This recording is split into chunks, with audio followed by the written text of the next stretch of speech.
Dr. Goddard, please join us. We're looking forward to hearing from you as we go through the 5 steps of emotion management of angry teens. Wally? Binoy, it's good to talk to you. Thank you for inviting me, and welcome to all who are a part of this. I really appreciate parents who want to learn more so they can be more effective in working with their children. And Binoy, are you wanting to check and be sure everyone's hearing okay, or should we just surge forward? Let's just see. Everybody, yes, they can hear you, Dr. Goddard, and they'd just like you to be a little louder, please, and otherwise they're ready to go. And thank you, everyone, for commenting on there. Just a little louder, please. Okay. And if anyone has trouble hearing, they could, I assume, make a typed comment to you, Binoy, and we'll make sure to make adjustments. Let me give you just a little bit of background to emotion coaching. This whole area was really developed most effectively by a man named John Gottman. John Gottman, in his research with children, learned that there are 4 ways of responding to children's strong feelings. And if you're a parent, you have seen children with strong feelings. And he said that among the common ones are first to dismiss the child's feelings. So let's set up an example. Imagine the child shouts out, "I hate my brother." Well, to dismiss that would be to say, "Oh, you don't hate your brother." A second way of responding would be disapprove. Disapproving is a little stronger than dismissing. Disapproving says, "You don't hate your brother, and I hate it when you say that." Then there's a third way of responding, which is laissez-faire. Laissez-faire is where a parent really wants to be helpful but doesn't know what to do. It's just kind of lost. And so those are 3 ways that are common and not productive for responding to children's strong feelings. What we're, of course, going to focus on today is the productive, the positive way of dealing with children's strong feelings. And that's what John Gottman calls emotion coaching. So let's look at the steps. The first step, Benoit, is to be aware of the teen's emotions. Beware of the teen's emotions. Sometimes we may not be quite tuned in and we don't notice that our child feels hurt, humiliated, left out, discouraged. And so emotion coaching can't happen unless we're aware of the teen's emotions. There's a second step. That's to recognize that child's emotion as an opportunity for closeness and for teaching. And I want to say a little about that. Sometimes we think of the child's strong emotions as just a terrible inconvenience. Why don't you get over it? Why don't you be peaceful? Why do we have to deal with this? We think of it as just a distraction and a problem, and we want it to be gone or to never happen. But the wise counsel that I love from John Gottman is, hey, their strong emotions are a way of opening the doors for you to participate in their inner life, in their emotional life. And when they open that door, we ought not to be kicking it shut. So recognize the child's strong emotions as an opportunity for closeness and for teaching. The third step is to listen to the child with empathy and validate the teen's feelings. Perhaps you'll grant me a pet peeve. Often when we want to show understanding to children, what we do is we say, well, I know how you feel, or I understand. It's my opinion that there's hardly anything that shows understanding less effectively than saying that. Saying, I understand, when a child is feeling uniquely hurt or confused or frustrated, says, yeah, I'm on top of that. I know just how you feel. It's a dismissive way of responding to a child's emotions. Now, in saying that, I'm acknowledging also that we've all done that, and our automatic ways of responding to children's feelings are probably usually wrong. It's usually about restoring peace rather than helping a child to grow. So let's think about the fourth of the 5 steps in emotion coaching, and that's help the teen label the feeling. One of the great points that Haim Ginott, the great developmentalist and child psychologist made, is that as we talk with children about their feelings, we can use language that helps them to not only better understand the feelings, but to hang labels on these experiences they have that are initially very confusing to them. Like we might say, wow, I wonder if you feel humiliated, or maybe you feel very alone, or you feel very confused. Some of these are simple words, some may be more complex, but we can help the child to develop an emotional vocabulary by helping the child label the feeling they're experiencing. And then the fifth step, the fifth is to set limits on the teen's behavior while helping the child, helping the teen to solve the problem. So we do believe in limits on behavior. In fact, that really underscores one of the misunderstandings. Some people believe that by allowing a child to have these feelings and even taking such an interest in them, we're encouraging them to have hateful, resentful, negative feelings. That's simply not true. We are teaching them about their emotions and teaching them how to process them. So we set limits on their behavior and help them solve the problem. But when it comes to having feelings, we have total compassion. We're open to and welcoming of that whole range of emotions that are a part of the human experience.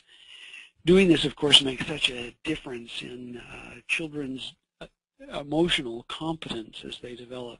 And that's incidentally exactly what the research says, that when we use emotion coaching, children become more peaceful, more effective, more balanced. They become just all around better human beings.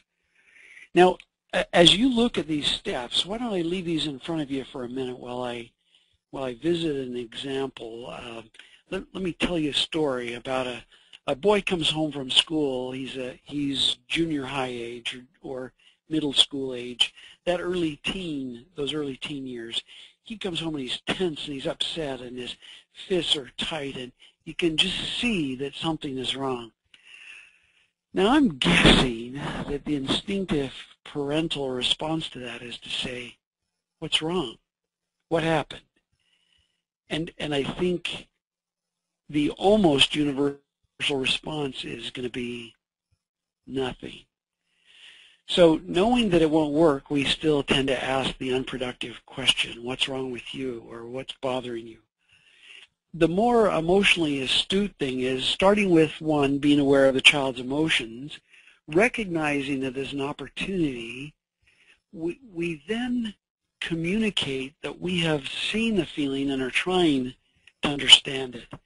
We establish our sensitivity through the way we respond by saying something like, wow, looks like you had a bad day. Or looks like the weight of the world is on your shoulders, son. Those very simple statements say, wow, I'm trying to read the message you're sending me with your body.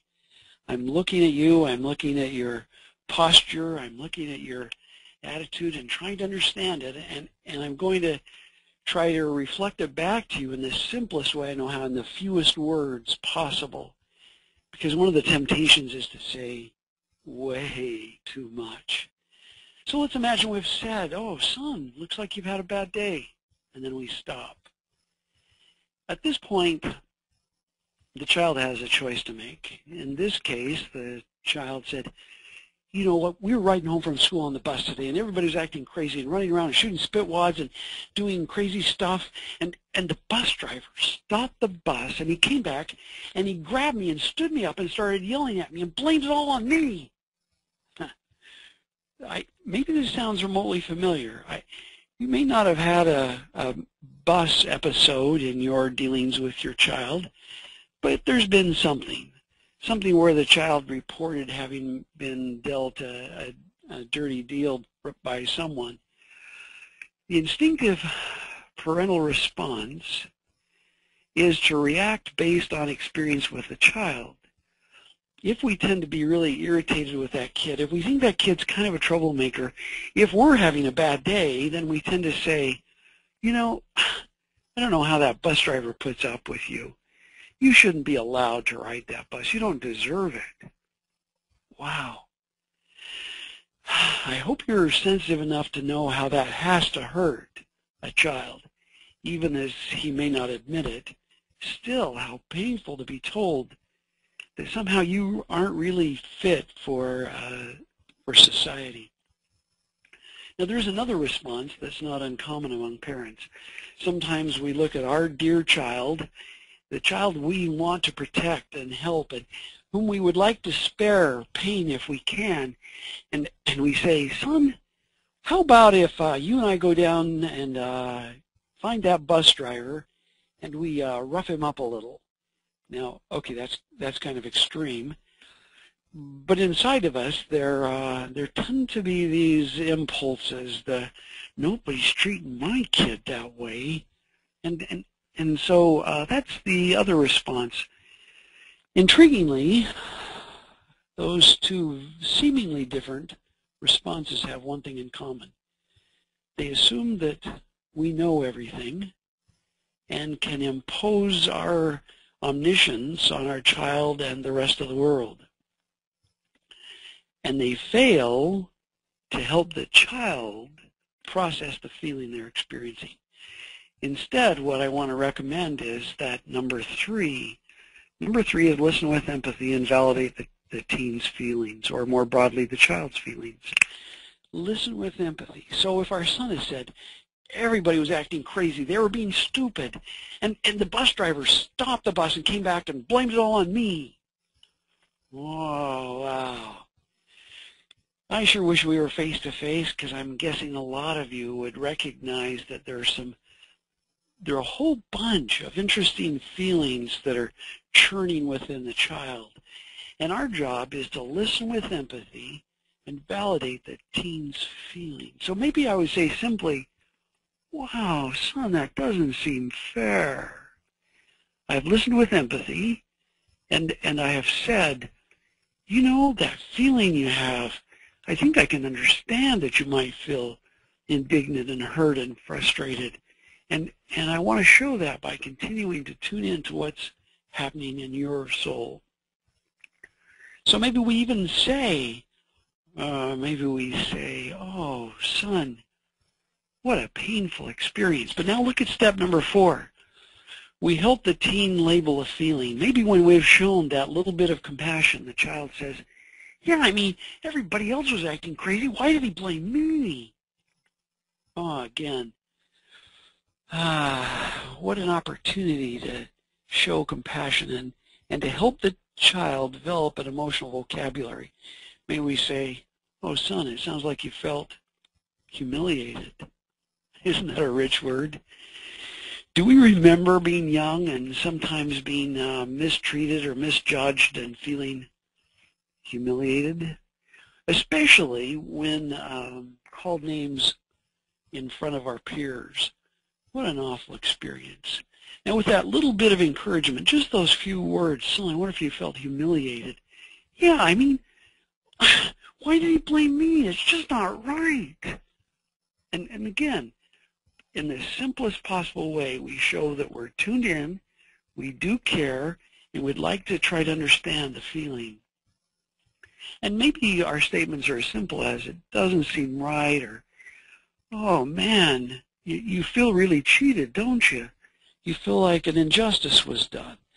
In simple ways, we show that we care about the child and his feelings. Let me make another brief aside. Sometimes we think that says we're endorsing the child's behavior. We're giving them carte blanche to be a terrorist on the bus, or a troublemaker at school, or a bully in the playground. That's not what we're doing. Yet ahead comes setting limits on the child's behavior and solving the problem. But when we're labeling the feeling, what we're doing is tuning into a heart, a hurting heart. And another of the great ideas from Haim Ginott is that when a child is showing strong emotions, this is not a time for advice or problem solving. This is a time for emotional first aid. Emotional first aid. This is a time to deal with the healing. So I don't say, oh, you were mistreated, son, and we're going to go hold that school district accountable. Now, that would be judgmental. But if I say, it doesn't seem fair, or, oh, you feel so hurt, don't you? I am showing compassion without judging. I have not weighed in for or against the son or for or against the bus driver. I am merely acting just as first responders do at the scene of an injury, someone in an auto accident. Any paramedic who says, boy, it looks like you're a bad driver, is not being very helpful. The first responders have the job of attending to the immediate injuries and seeing to the survival and well-being of the injured one. Now, we get to the step that we often jump to far too quickly, which is setting limits on the teen's behavior while helping solve the problem. Let me say we don't go to step number 5 until the child is feeling more peaceful. So imagine that we have continued to tune into the child's feelings. We have continued to show support. At some point, our son says, oh, and they just kind of heave a sigh and sag, showing that, yeah, they kind of got it out now. And at that point, let me suggest something that's probably surprising, but I think is wonderfully effective in parenting. Let's imagine we say to our son, son, you've had a horrible experience today, my goodness. No wonder you feel bad. I wonder, what do you think you could do to avoid having this kind of problem again? Notice what I've done. I have allowed my son to speak as the expert he is. He's the expert on what happened. He knows that maybe while there were lots of other kids acting up, that they happened to watch the bus driver's rearview mirror and they gauge their actions according to his vigilance. Or there are other variables at play. He knows that he shoots spitwads and hits the bus driver while other kids shoot at each other. He knows things we don't know and never will know. So what if we turn to the child and say, what do you need to do to be sure that never happens again? He may say, you know, I sit next to Johnny, and Johnny always incites trouble, and I probably need to not sit next to him. Or maybe he'll say, I need to watch the bus driver's rearview mirror. Or maybe he'll say, you know, I just have this love of tormenting the bus driver. I probably should take my bike to school. The child has answers that we would never think of and that are almost magical because they're tuned into a reality of which he's aware and we are not. So I hope those 5 steps are kind of clear. Those are the 5 steps of emotion coaching, and they have a couple of particular outcomes that are especially important. One of them is they help the child become more aware of their emotions and more aware of how to deal with them, what they are, what they mean, and how to process them. Because instead of denying them or dismissing and disapproving of them, we have granted them that emotions are a part of the human experience, and we learn how to manage them. And then at the same time, we have taught a child how to take responsibility. And all that's done without a hint of blame. Now, if your child is the child who says it's all that dirty bus driver's fault, I think if the child were even remotely peaceful, I'd say, son, I don't doubt that the bus driver made some contribution to the problem, but my question for you is what you can do to prevent problems in the future. I'll bet you're a creative enough kid that you'll think of something that you can do. So having said all that, let's look at a couple other incidents to which this framework might be applied. But no, let's look at the story of Jacob. Now this is a story when we here in the University of Arkansas train child care providers, we have them think about little children and the problems they commonly face. And some of you may have children at different ages, both younger and maybe teenage children. So let's think about Jacob, who's playing with his friends. Another child bumps into him. Jacob is irritated by that boy, and he was instantly angry. He pulls back fist, and he's ready to hit that kid. He's ready to deck him, flatten him. Okay, Jacob. Jacob is hurt and upset. First step, be aware of the child's emotions. Now, if I have a history with Jacob, either as a teacher or as a parent, then I may know what this means for Jacob. Like maybe I know that Jacob feels like he gets jostled a lot by other kids because he's smaller than others. Now notice, that kind of interpretation requires that we be compassionate. The alternative is to be judgmental or dismissive. If I were to say, well, Jacob's just a hothead, he always has been a hothead, that's not a very sympathetic attribution to Jacob. In contrast, if I say, you know, Jacob sometimes feels picked on, that's the broader awareness of Jacob's emotions, isn't it? To know that he maybe feels left out or he feels picked on. And knowing Jacob and hopefully loving him, especially in the parental role, being deeply dedicated to that kid and his well-being, we can understand why he would be hurt and upset. So the second step in this emotion coaching, recognize that that his emotion is an opportunity for closeness and teaching.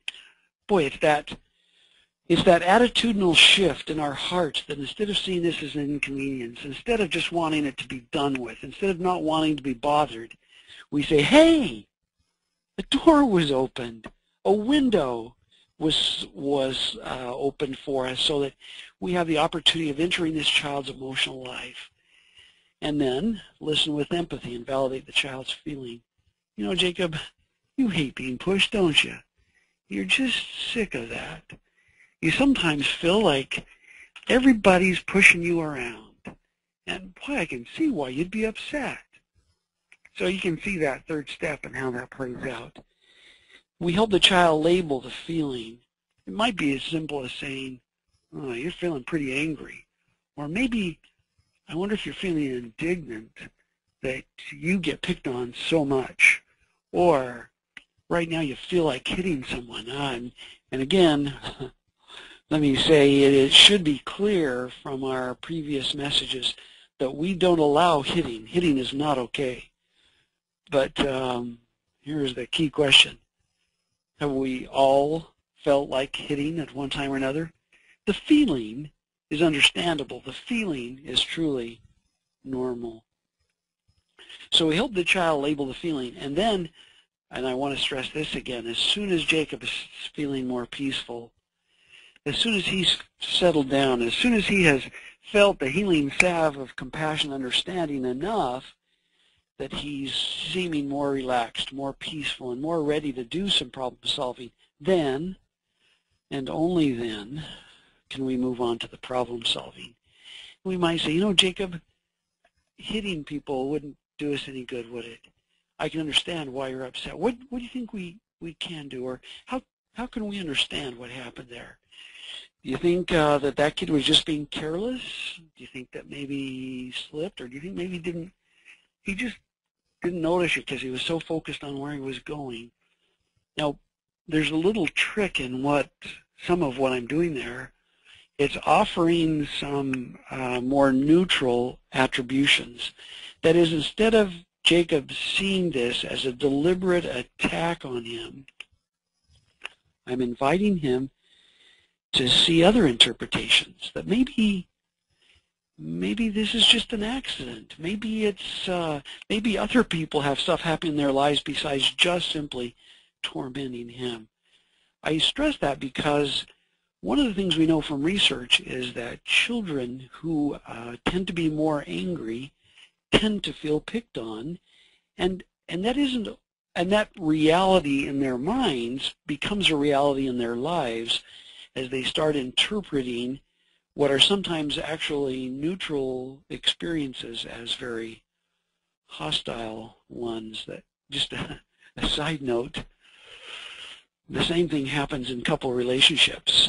In marriage, for example, we sometimes get what's called negative sentiment override, where we get so upset with our spouse that even when they're making positive or neutral gestures, we see them in very negative ways.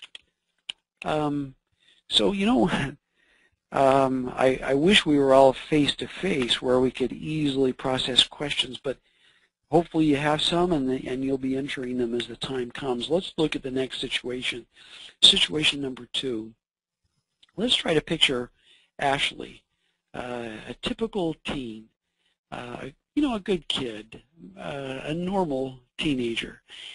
Let's picture Ashley. She's playing on her phone, you know, doing various games and apps on her phone, and she's texting maybe to her friends. And you're feeling maybe just a little bit irritated, and you ask, Ashley, have you done your chores? And she scowls, shoots you one of those terrible looks that you have come to recognize, and she snaps back with a rude answer. And then, in like manner, we may want to slap Ashley for just being so rude. I mean, how can she act that way to her mom or her dad? So I'll bet that situation doesn't sound too contrived, but sounds like something you might have experienced in the course of being a parent. So let's again apply those same 5 steps to the task at hand. 1, be aware of the child's emotions. Hey, if Ashley's your daughter and she's a teenager, you ought to know some things about her. Like maybe when you asked her about the chores, it was what was on your mind, but you didn't appropriately gently enter her life. Instead, you kind of busted down the door of her attention and shouted out, have you done your chores? Now, all of that, of course, seems fair enough to ask the child about their chores. But the point is, if we're truly aware, then before we even say a word to this very occupied, very intense, and very focused Ashley, we try to notice the child's emotions. And if we have failed to do that, then we, oh yeah, okay, I just knocked down the door. And maybe we recognize she resents being interrupted. Now, we all have a child who bothers us in a very special and predictable way. And the truth is probably that every child bothers us in some special way, but some of them step on that special nerve that gets to us more readily. And usually if we're introspective, wise, reflective, we recognize that something that we do automatically interferes with the way they are or who they are. And we recognize that in order to be an effective parent for that child, we may have to make some changes. We may have to adapt. We may have to, heaven forbid, grow. I like to say that our irritation is an invitation. Our irritation with a child is an invitation to think differently, see differently, even act differently. So anyway, being aware of the child's emotions.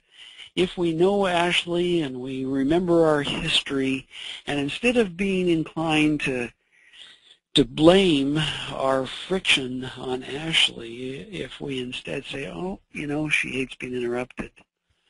And I just interrupted and did it kind of roughly.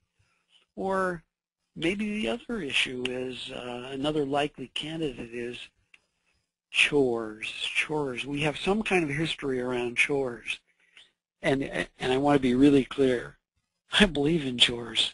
Our kids did chores, as they will attest. But the way we talk about chores, the way we schedule them and hold kids accountable, by doing that in ways that are sensitive to the child, we are more likely to create not only cooperation, but children who are themselves more sensitive people.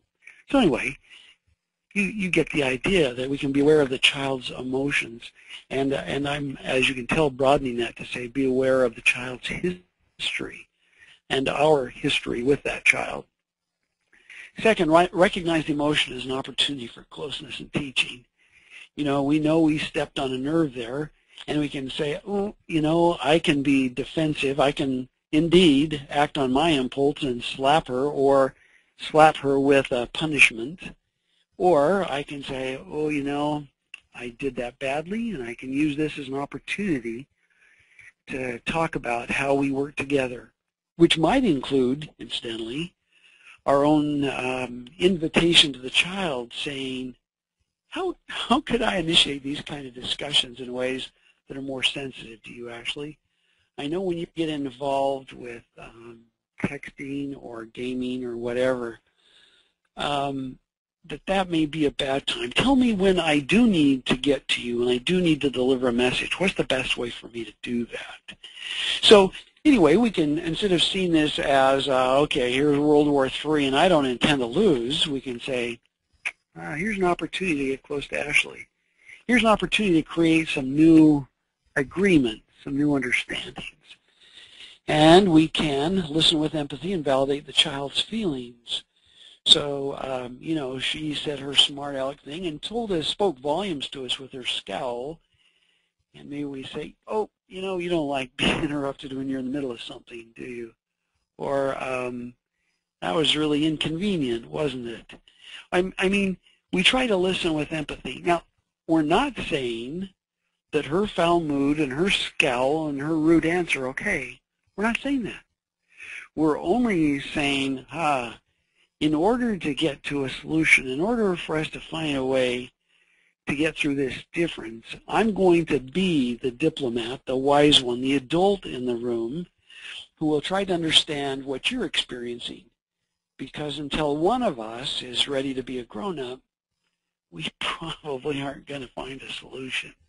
So we help the child label the feeling. You're feeling pretty irritated, aren't you? Or you just resent those chores. You're sick and tired of it. I mean, by making simple statements or asking simple questions, we're really inviting the child to teach us, to tell us more, to help us to understand what their needs are so that we can be a little more sensitive to the way the child wants us to work with him or her, in this case, her. So again, I'd stress that short statements or short questions. Oh, you're feeling irritated, huh? Or, wow, I interrupted at a bad time, didn't I? Or sometimes you find it really annoying that those chores intrude on things that feel important to you. None of this should be done in the spirit of sarcasm or minimizing. If we do, and we can, there's nothing that prevents that. If we do, we can guarantee that we'll get a similar response. In fact, when let me cite another body of research that says when we use heavy-handed techniques, we get children who use what we call reactance. And reactance takes two general forms, a more passive one, where children say, okay, run my life. Okay, you tell me what to do. I'll just do what you say, which probably isn't a very mature, well, it's not. It is not a mature outcome for child development. The other form of reactance is when they get rebellious and say, you make me. Let's see you make me do it. And neither of those is a very good posture for teaching character or winning cooperation. So as the emotional pace setters and leaders in our homes, we help the child label the feeling. Let's move to that fifth step. We set some limits on the child's behavior while helping the child solve the problem. Texting is important to you, but chores are important to me. Will you tell me how you'd like me to bring up chores? Or what kind of accountability system can we set up so that I don't have to pester you?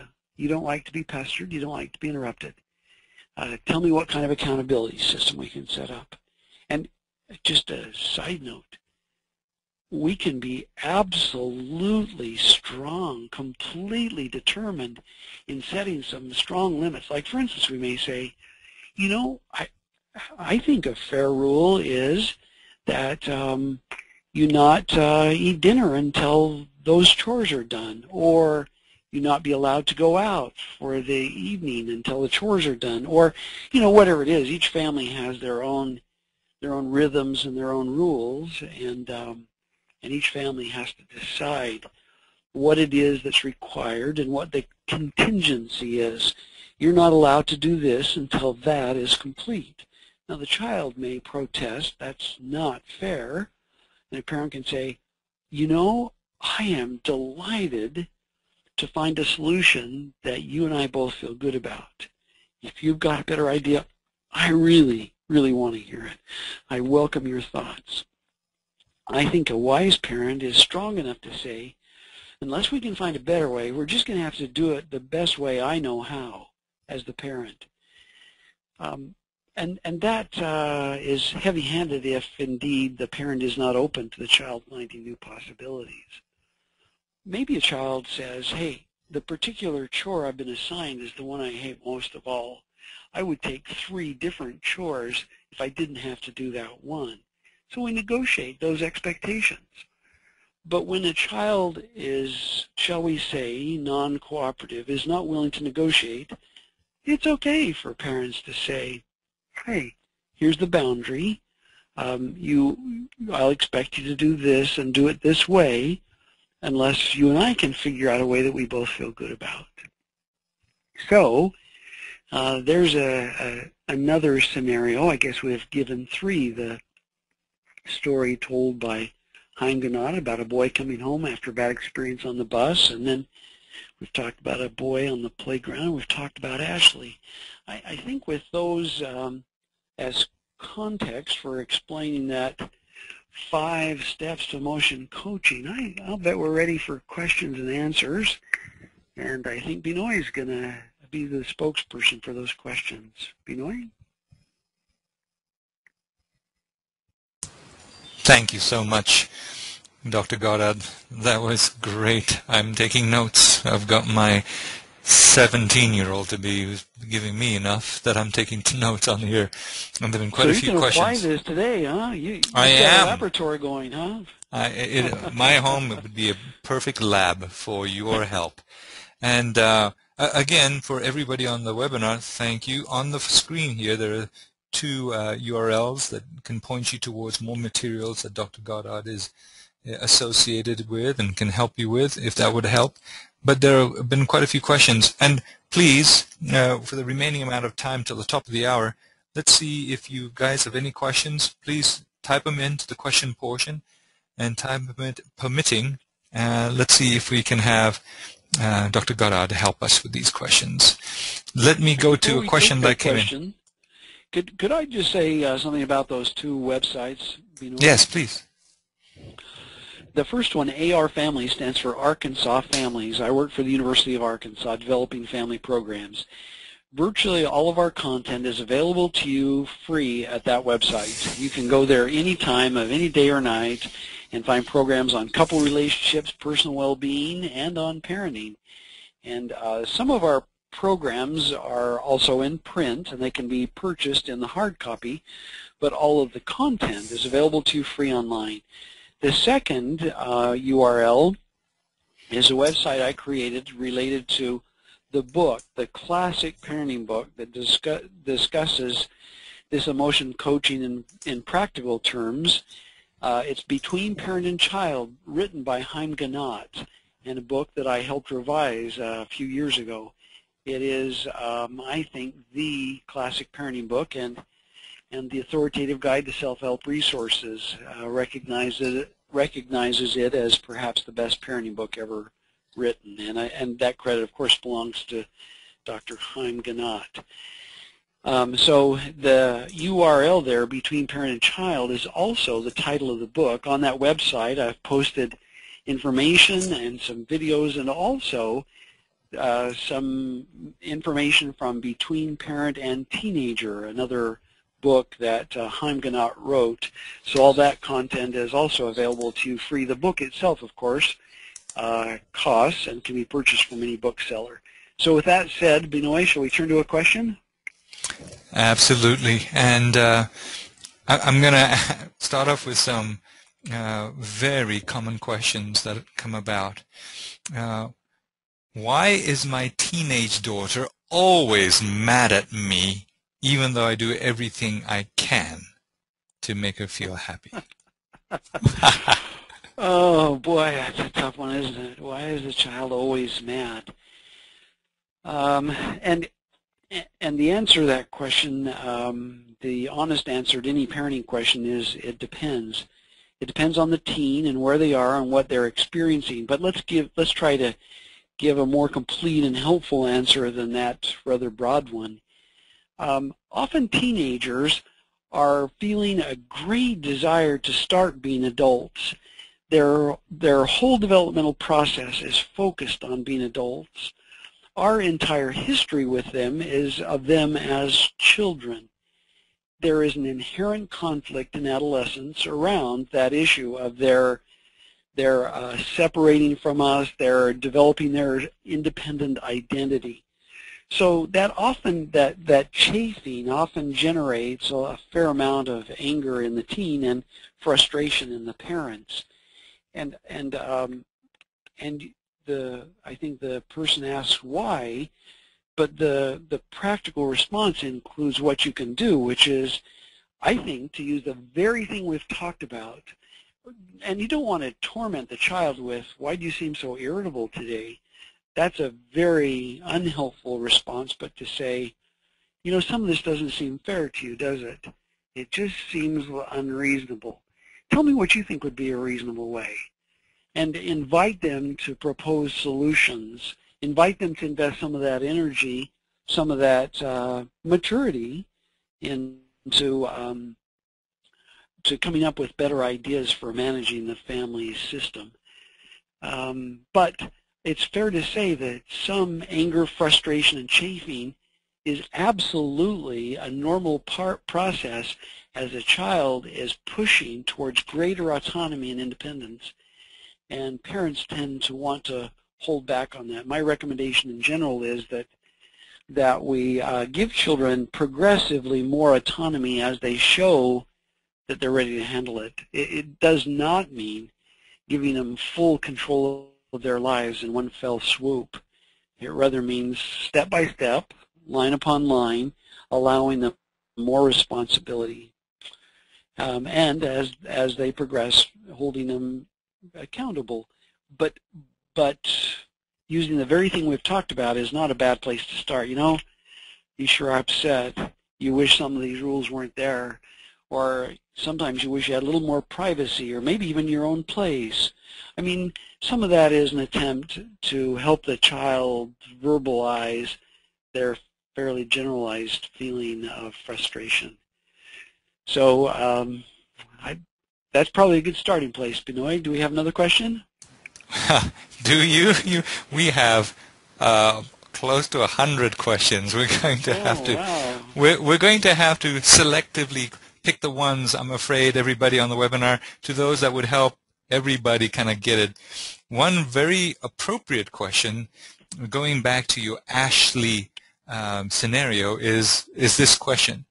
I appreciate knowing how I, as a parent, can more sensitively respond to a child like Ashley, but isn't it important for Ashley to learn a better way to respond when interrupted as well?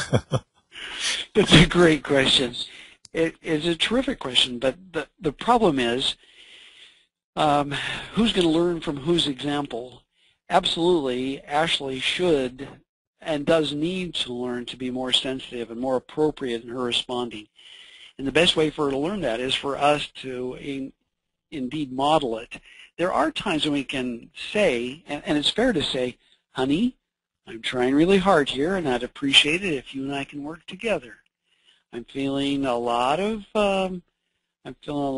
hostility, and I would like you and me to find a way to deal with this. And then if that doesn't generate a little bit more openness, then you might say, I'll tell you what, let's take a time out and come back to this. And by time out, I don't mean secluding either person in a room by force. I mean, let's just take a break from this conversation and return to it when our heart rates have returned to a normal level. So yeah, absolutely. She should learn to act differently. The parent should set an example, but a parent also has the right to call a child on it sometimes and say, hey, you know, honey, I'm trying really hard here, and I need you to work with me. And I think that's a fair way to respond to what may be the hostility that hasn't been outgrown yet.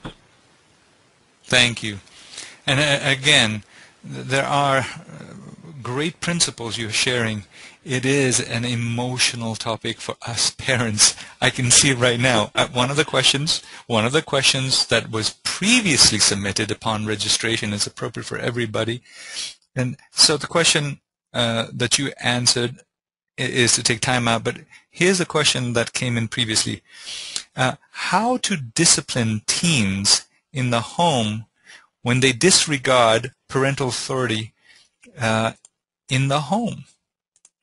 How to discipline teens in the home when they disregard parental authority in the home. We have lots of questions from those who have fostered children to those who've taken children that were abused in the past. It just comes back to how do you discipline, how do you respond in the home? That's why I picked that one, Doctor. Yeah. Boy, that's the wisdom of Solomon kind of question, Binoy, and I appreciate the person who wrote that. As you know from our bio, the bio that describes the experience Nancy and I have had,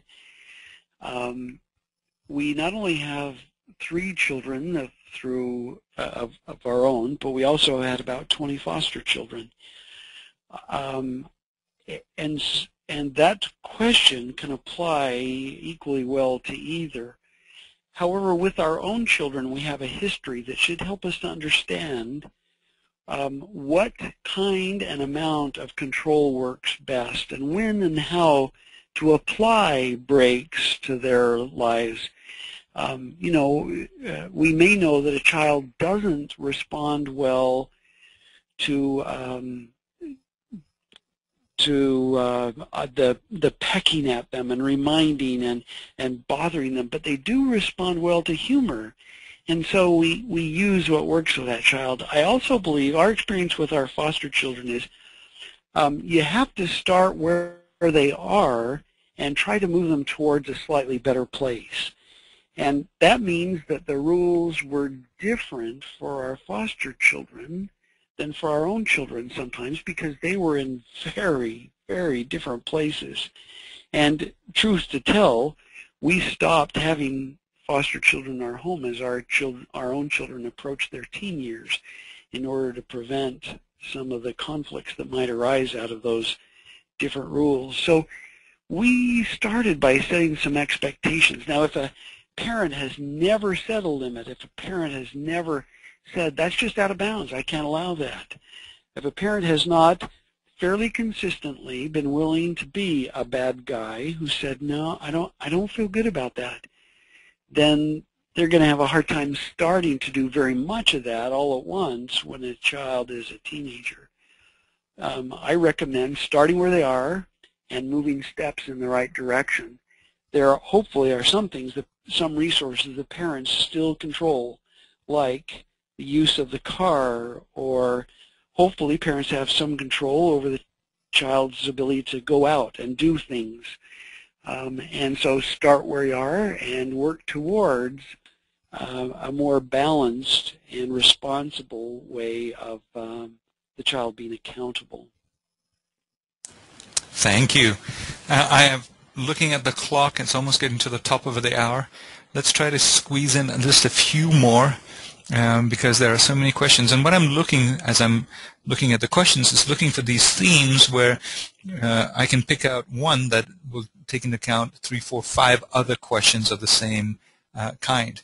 There is a lot, there is a trend here on the questions, Doc, on when you do everything you can, including homeschooling, to kind of keep the kids taught well, but it's almost like homeschooling and dealing with issues because they're at home, it almost seems to exacerbate everything, where we've got a 14-year-old who doesn't want to go to church, is homeschooled, to they won't even get in the car. There's is there anything you can help with as far as homeschooling and issues with teens? Is there such a connection of just being too close, maybe? I think one of the problems is that when parents assume all the roles in a child's life, then things are a little bit more complicated because there aren't other people. Like, for instance, almost all of us have had someone outside of home who quite effectively set boundaries, like a coach who said, you want me to knock you down or you want to do what you're supposed to do? And that helped us say, you know, I am not the king of the universe. So it does get more complicated to homeschool because then parents are not only parents but also the educators. That doesn't mean it's bad. It means that you should only do it if you are able to manage both those roles pretty effectively. And in some cases that's not the reality. Sometimes these skirmishes happen because we show our irritation, they show their irritation, and the battle is on. And what I'm saying in part is that the best way to prevent that kind of problem is to first get our own minds and hearts right, be pretty clear about where the boundary is, and then start with what's a realistic starting place and not let ourselves be drawn into this emotional battle. So in some of those cases we just have to say, you know, like the child insists on wearing a shirt with mustard stain on it to school, and we say, you know, I'm not going to fight that battle. We have to pick our battles pretty carefully, and especially if there tends to be a little bit of a chronic irritation, then I encourage parents to say, now, hold it, is there anything I'm doing to feed this by what we sometimes call in psychology a hard startup? You know, I come to the child already angry or already demanding or already irritated. And so softening our own startup while at the same time trying to prepare ourselves with some reasonable limits and initiate positive conversations with our children. You know, one of the, maybe the elephant in the room too is that we need to also have been doing a lot of things over the years to build a positive relationship balance with our children, so that when we get to the teen years, we aren't running on the edge of overdraft every day. Thank you. And ladies and gents, it's the top of the hour, and what I propose is that the official part of the webinar is over, and the good doc, if you could help answer just a few more questions. Anybody who would like to stay behind to listen to some of these responses, you're welcome to do so, but we will stop the recording of the webinar and just continue on just for a few more. Doc, can you help us with just a few more questions? Be glad to do it, Binoy. You bet.